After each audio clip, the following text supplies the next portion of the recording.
All righty. You know what time it is. Arthur Moats here, and we are joined by another Steelers legend, a guy I'm super excited to talk to. Always a fun time whenever I bump into this guy right here. But he came into the NFL in the 2005 NFL draft when the Pittsburgh Steelers selected him in the third round with the 93rd overall selection out of Northwestern. And after coming into the league, he enjoyed an 8-year career with 7 of them right in the black and gold and one final year with the Indianapolis Colts. But during his time in the black and gold, he went on to win not one, but 2 Super Bowl championships, being a part of the Super Bowl 40 and 43 championship teams. So without further ado, the one and only offensive tackle and guard, Trai Essex. Trey, man, good to My see you in the. man, Hey, let's go. that's one heck of an introduction right there, my guy. I appreciate that. Come on, man. You know you big time, man. Every time I see you, always having a blast. You usually got the rings on. I mean, from cruising to home openers. I mean, Yeah, pretty much everywhere I see you, man, you doing it the right way, baby. I appreciate it. Steelers do a good job of bringing us all back and being in the same vicinity, man. It's always good when I bump into you and the rest of the Steelers crew, man. We run deep, man, and No, it's always facts on good that. when you can be around your brothers. No, without a doubt on that, man. Without a doubt. Now, I did have to ask though, man, because you are a guy that, like I said, man, played 8 years in this thing, played hmm tackle and guard. Just talk a little bit about some of the challenges of playing offensive line in the National Football League in comparison to college, because we obviously have seen some of our younger guys come in and some have transitioned extremely well, really fast, and others it's taken a little bit more time to kind of get to where we would like them to be. So, just from your perspective, what are some of those challenges like? I think by and large, the biggest challenge for offensive linemen is the mental adjustment from college to NFL. What you have to learn and what you have to know, how complicated defenses are, how good these defensive linemen are, how fast they are, all things that you have to adjust to on the fly. And you don't get a red shirt year most times in the NFL. Not at You all. know, you don't get to ease your way into it. And so, the physical aspect, yeah, everybody's strong, everybody's fast. That wasn't so much. It's what really stuck out to me my rookie year, especially going against the guys that we had to go against, and that being in the room that I was in that had the likes of Marvell Smith, Hall of Famer Alan Hmm. Faneca, Pro Hmm. Bowlers Jeff Hardings, Max The Starks, guys, the Kendall guys. Simmons, and Yeah. then we were led by Russ Grimm, who's a Hall of Famer in his own right, and so there's large expectations when you come into the Pittsburgh Steelers locker room as an offensive lineman because the history runs deep at that position, in that position group throughout the Steelers years. And the biggest challenge, and fortunately for me, I consider myself a pretty bright guy coming from Northwestern. Absolutely. Come on now. Um, is that getting into the playbook? I think what you see a lot of guys struggling with, I know we've had a few guys, is the mental errors and Yeah. being able to be consistent through your playbook, knowing your assignment, not only your assignment, but knowing your buddy's assignment. Because if you know your buddy's Mhm. assignment next to you, it makes your job a little bit easier too. Absolutely. And so I think that always was the biggest adjustment. I kind of got my calling card being able to digest the playbook well and also interpret it and translate it for some of the guys on our offensive linemen that might not have picked it up as fast as me. And so that was kind of what helped me stick around for as long as I did, as well as the position flexibility. But to answer your question, to keep it as simple as possible, I think the hardest transition was probably the mental aspect of it. Yeah. Now, you spoke a little bit about some of those, versatility that you presented, right? Being able to play both tackle and guard. I mean, we've seen some of the Steelers, man, where they move guys around, man, and some guys have more success than others. Mhm. But from your perspective, what are some of the challenges when you're just talking about moving from what would be technically your natural position and then Mhm. having to play somewhere else professionally, but then, still be able to do that at a high level as well? What are some of the differences of that tackle to guard spot for you? It's a tough transition. Not only physically, I think the common fan will look at the offensive lineman and saying, "You're just moving one spot in," but that Come one on, spot man. in is Yeah. a Your whole feet are different ball even. It ain't game. that hard, right? Yeah. No, not only is the footwork a little different, but the spacing is different, and the people you got to block are different. So if you go from blocking the likes of a Arthur Moats or hoping to get your hands on a guy like Arthur Moats at tackle, at 250, 260, come off the Yeah. edge with all that speed, and then you going inside, and now you got to block a Casey Hampton. You know, you Night and know, day. a boulder of muscle that's coming up the ball, Yeah. and he's this close to you. Versus when you're Yeah. at tackle, you got a little bit more space, and so that little bit of a difference makes all the difference in the world because the fire happens a lot sooner when Yeah. you're at guard and at center because that guy's right on top of you, so you don't have as much time to react. And it gets really physical really fast in there. It's like mini car Yeah. crashes every play, and now you got to be ready to get your hands up real quick, fast, and in a hurry. So. No, without a doubt, man. Hey, look, that's why y'all the big guys up there. All right, shout out to the big guys up front, man. Yeah, Yes, us sir. little guys, I like to stay on the perimeter. All right, keep me out there a little bit. Let me little space So guy. you All like right, your space, man. You like your absolutely. space. Hey, look, don't touch me. Give me my space. I need some space, baby. Yes, sir. Yes, sir. Now, we obviously know that, man, when we talk offensive line here in Pittsburgh, man, over the past couple of Mhm. years, it's been talked about a lot. We've spent a lot of resources there, but we've also been seeing improvement as well. And Mhm. I just wanted to get your thoughts, man, on where we ended at last year with, that group, and then what we're coming back to right now on paper with, five starters that we, at least on paper, feel confident about going into the season in comparison to years past where there were a lot more question marks. But just on your thoughts on last year offensive line play and then what you're expecting to see from them this year, at least at this stage, what was your thoughts on those? It is going into last year. Let me start there. It was good to have Coach Meyer back. It was good to have a Yeah. consistent voice as the offensive line coach because that was one thing that was concerning was Yeah. the fact that we were having a revolving door at the offensive line coaching position. And as an offensive lineman, it is tough because every coach has their own philosophy, and having to Mm. learn a different philosophy year to year could really damper your confidence because confidence is Yeah. everything when you're Oh, trying to absolutely. move another 300-pound man out the way. You got to be pretty confident that you can do that. And so, in Yeah. order to have that, you would love to have the same consistent voice, teaching the same consistent techniques and styles in order for you to succeed and get the most out of your potential. So, going into last year, we had five guys that had played a lot of ball the previous year in the 24-23 Yeah. season with Dan Moore and Shoot you. Isaac Mm-hmm. and Shoot, you had, was uh, it Mason Cole was initially, or not Mason Cole, excuse me, I'm John. Nate Herbig was supposed to be the center. Obviously, he gets yeah, hurt. Nate Zach Herbert. Frazier He gets steps hurt. in. Right. Yeah. Dak Frazier steps in, and McCormick steps in a big way after Yeah. James Daniels goes down. And Because he so, went down early in the season, too. Yeah. right. And so we had two young guys coming in from the jump, having to learn on the fly. And I thought they did exceptionally well. At the end of the Yeah. year, I thought those two were actually probably playing the best ball out of Yeah. everybody up front. Mm-hmm.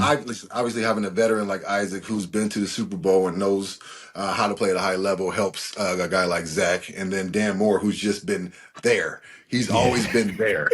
Was it That's what you 60 got. plus starts? I'm Yeah, like, yeah. yeah. Yeah. And, at You the got end of the experience day, now, man. You know what you're doing. at the end of the day, my dad said the truest measure of a man is consistency. As long as you're Mm-hmm. there consistently doing the same thing every day, Yeah. that is the greatest compliment you can give a man. And that's what Dan Moore did. And that's why he got paid handsomely this offseason. Yeah. But I thought he played really well at the beginning of the year. I thought he kind of tapered off a little bit, but in the Yeah. year strong. But obviously the big question for us is Yeah. the right tackle spot. Yeah. Troy, we drafted Troy. It was kind of confusing because we drafted two tackles in the first round back to back. Who's going to play left? Who's going to play right? Even though they both came out of college with everybody saying that their best position was left tackle. And so Yeah. with Dan Moore holding it down the left side, they had to compete for the right side. And Troy came in and supplanted Broderick, who we thought was going to be the guy Yeah. at right tackle. Troy gets hurt. Broderick comes in. He struggles. He ebb and flowed last year. He ebb and flowed. He Mm-hmm. had some really high moments, showed some maturity, especially towards the end when he was doing his part to help keep The GP peacemaker. under Yeah. under control. When Right? you see him getting the flag, he's like, "Yo, you the peacemaker? All right, we can work with this." Yeah. We can do that. Hey, that's showing something. He sees something. I mean, he knows his boy, his UGA Yeah. boy. So it was good to see that part. But we have to hone in those mental errors. I'm not concerned about Broderick physically. Yeah. Physically, he's strong. He's aggressive. He does have that dog in him. But Oh it's yeah. just about pointing that dog in the right spot every single play consistently and not having these lapses Yeah. in judgment Mm-hmm. that ultimately hurt him and hurt the team. And so it's going to be interesting. I don't know how they're going to do.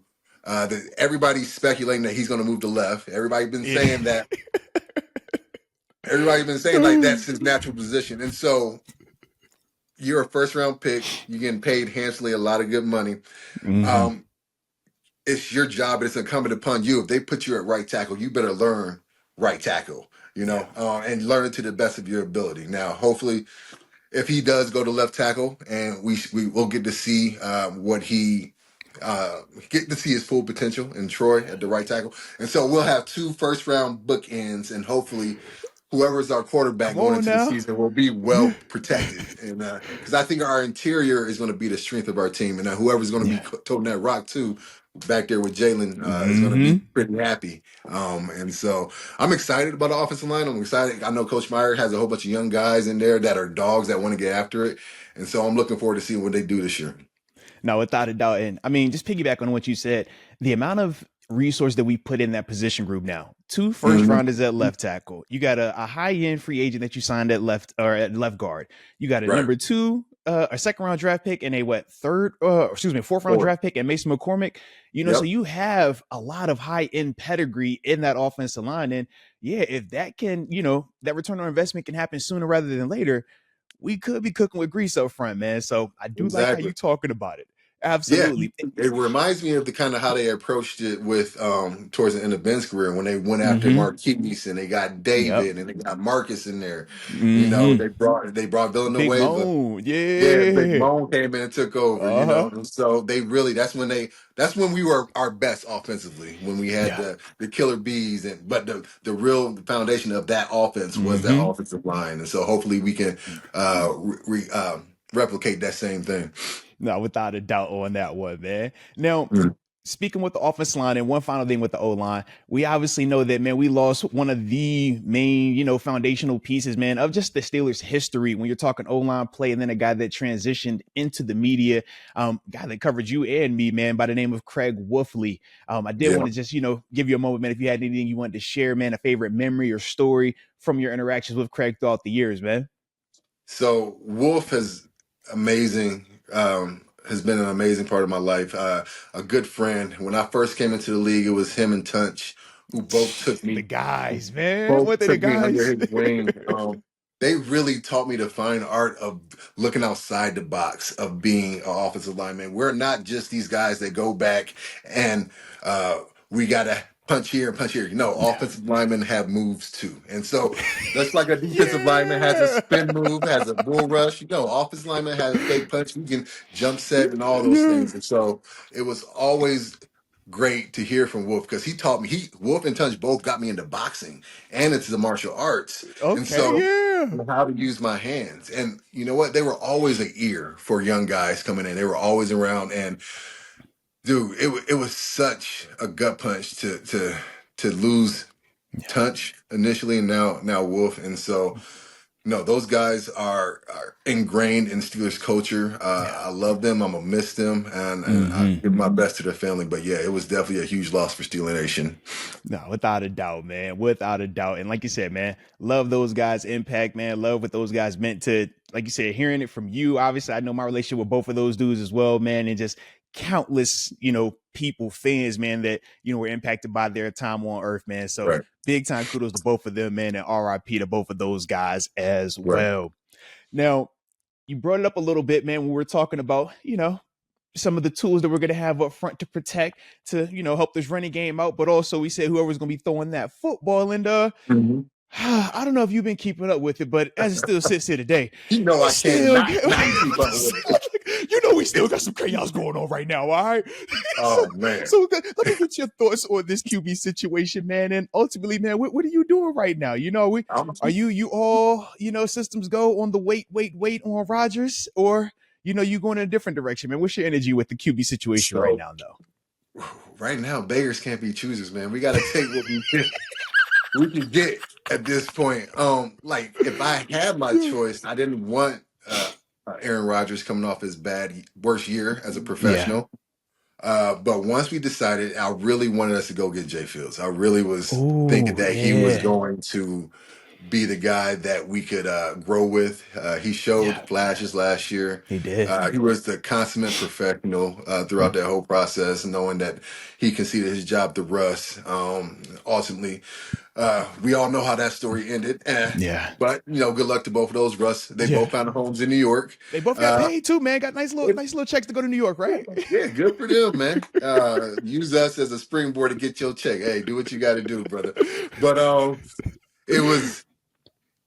I did like the signing of Mason. Not gonna lie, Okay. not as a long term, obviously solution, but I Hmm. like what Mason did towards the end of 23, Yeah. and I like what he did in Tennessee and how he looked, and I think he works in a Arthur Smith type offense. I think he will work really Hmm. well in offense, and so if at the end of the day that's what we're left with, I will be okay with that. If we can get Aaron Rodgers, this is me, glass half full. I'm a total optimist right now because Let's go. it's easy to be negative about this situation. Yeah. But if we're going to if this is where we are right now, and these are our options that we have, A Rod is the best one we got, unfortunately. Yeah. Unfortunately, because he still has to. Unfortunately, unfortunately. He's Yeah, that's don't about get it right. That's wrong. about right. Don't get it twisted. I mean, he has a Hall of Fame resume, and Yeah. he is one of the goats. Like at the end of the Yeah. day, he will go down Absolutely. as a top 3, top 5 quarterback of all time. Um, and so it does kind of pain me that he took away my opportunity to get a third Super Bowl when we played them in Oh 2011. yes, And yes, so that yes. stings a little bit. But if he Yeah. could come in and then take away somebody else's Super Bowl with us, I would be okay with that. But All things are cool now. We even. We even. You got okay, us one back. All yeah, right, fair. exactly. And so if we could, this is my ideal situation. Keep Mason. Obviously, we signed Mason. He's gonna be there for at least Yeah. a year or two. Bring in A Rod. I really like the kid Jackson Dirt out of Ole Miss. I've been I looking was at going to him. ask you. Yeah. What you doing? Is that what you doing at 21? About to Yeah, say. Oh. that's what, dude. If we could get him in, and from what I've heard and what I've read and what he's said to the few times he's spoken to the media, he's okay being a mentor now. He's at that point in his career Yeah. where he's looking forward to ushering the next group of quarterbacks. And if he's that guy in our locker room this year, if we can get a guy like Jackson Dart, that would be ideal because he has some of that some of that Josh Allen Yeah. in him. And coming from an offense, a high power offense with Kiffin down at Ole Miss, he knows how to sling that thing around too. So that is me being optimistic and hoping for the best for that position, the most important position on a football team. It is concerning, though. I'm not going to lie that we are this late in the game and we don't have Yeah. a plan at the quarterback position. But I gotta put some faith in Omar because he has hit some Come balls on, at the park Con, in the man. last Come on now. Yeah. and Coach T. I gotta hope that they have some kind of plan boiling up that they just haven't shown, and that they having they keeping their cards, playing them close to their chest, and so we'll see what happens. And I hope it all works out at the end. But at the end of the day, it's about the big boys up front. Come on We now. gotta solidify it up front because whoever's throwing that ball, whoever's handing the ball off to the running back, they gotta have trust in us up front. So that's where it is at the end of the Yeah. day. Well, I like how you wrapped that up right there. I was a little bit surprised though, because for some people they like the whole quarterback option at 21, but you're still getting some other guys that are like, yeah, we want to go into the trenches. We want D linemen, we want big boys. And I didn't know how you was gonna play that thing, man, being that you one of them big guys in the trenches, man. So I like that though, man. Jackson Dart. You can't go wrong with Jackson, man. He's slinging Yeah, that thing. He's he's slinging slinging it. it. He looked the part. Yeah. He definitely looks the part. He does look the part. If I do want to get Cam some help on the D line, Yeah. man. He's the dude is just like fighting off Father Time like nobody's business, man. This dude is unbelievable. Had one of his best years last year, and so Seriously, coming wow, off an injury too, man. coming off an injury, man. And so if Mm-hmm. he can get some help with him and big Keon Benton, Keanu. Yeah, yeah, yeah. Keanu Uh-huh. Benton, yeah, I like him a lot too. And so get those guys some help, get us solidified because that run game, that run defense kind of slipped towards the end of last year, It and so we did. got to tighten that bad boy up.